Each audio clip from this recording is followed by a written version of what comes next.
சொல்லுவாங்க. இன்னொரு வார்த்தை பேசுனா வச்சுக்கோ, அவ்வளோதான் உனக்கு மரியாதை அப்படிங்கிற மாதிரி சொல்லி பயங்கர கோபத்தோட முத்து பார்த்தீங்கன்னா, நம்ம ரோகிணிய வந்து மிரட்டுறாங்க. ஏன் அப்படின்னும்போது, ஒரு பெத்த குழந்தைய வந்து பாட்டிக்கிட்ட விட்டுட்டு, இங்க வந்து வாழ்ந்துட்டு இருக்க, உனக்கு கல்யாணம் ஆகல, கோடீஸ்வரி, மலேசியா, எத்தன பொய்யி! உன் பொய்யுக்கெல்லாம் விஷயம் தெரிஞ்சா இந்த வாழ்க்கை உன்னை விட்டு போயிடும் தெரியுமா? உன்னோட ஃபர்ஸ்ட் வாழ்க்கை ஏன் போச்சு என்னன்றது அதெல்லாம் எனக்கு தெரியாது.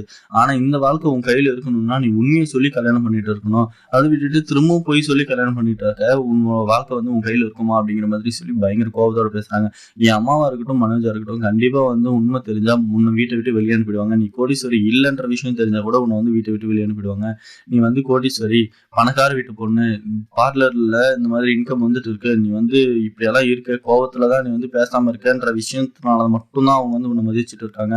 பை சான்ஸ் வந்து உண்மை தெரிஞ்சது, நீ ஒரு ஏழை குடும்பத்து பொண்ணு, உனக்கு ஆல்ரெடி கல்யாணம் ஆகி ஒரு குழந்தை இருக்கு. இந்த குழந்தை தான் மனோஜோட வாரிசு அப்படிங்கிற விஷயம் எல்லாமே தெரிஞ்சா, உன்னை வச்சுப்பாங்களா? நீ நினைச்சு பாரு அப்படிங்கிற மாதிரி சொல்லிட்டு இருக்காங்க. அதுக்கப்புறம் பார்த்தீங்கன்னா, ஆல்ரெடி வீட்ல என்ன நடந்திருக்குன்றத கேட்டிருப்பீங்க. அவன சும்மா கூட்டு வந்ததுக்கே இந்த மாரி எல்லாம் பேசிட்டு இருந்தாங்க. அதனால உண்மைய சொல்லி அந்த வீட்ல வந்து வச்சுக்கிறதுக்கு என்ன வழியோ அத பாருங்க. அத விட்டுட்டு நீங்க வந்து பொய் சொல்றதுனாலவோ எந்த ஒரு யூஸ் இல்ல. என்ன நடந்ததுன்றத மனோஜுக்கு புரிய வைங்க. புரிய வச்சீங்க அப்படின்னாக்க, கண்டிப்பா வந்து மனோஜ் வந்து புரிஞ்சுப்பான். புரிஞ்சுக்கிட்டா அந்த வீட்டுக்குள்ள வந்து கூட்டிட்டு வந்துடலாம் உங்க பையன. அப்படிங்கிற மாதிரி சொல்றாரு நம்ம முத்து. அதுக்கப்புறம் பார்த்தீங்கன்னா, சரி நான் பார்த்துக்கிறேன் அப்படிங்கிற மாதிரி சொல்றாங்க. அதுக்கப்புறம் கிறிஷோட வாழ்க்கை உங்க கையில இருக்கு. அது மட்டும் மறந்துடாதீங்க அப்படிங்கிற மாதிரி சொல்றாங்க. இப்போ பயங்கரமா வந்து யோசிக்கிறாங்க நம்ம ரோகிணி. அது கரெக்ட் தான். கிறிஷோட வாழ்க்கை நம்ம கையில இருக்கு.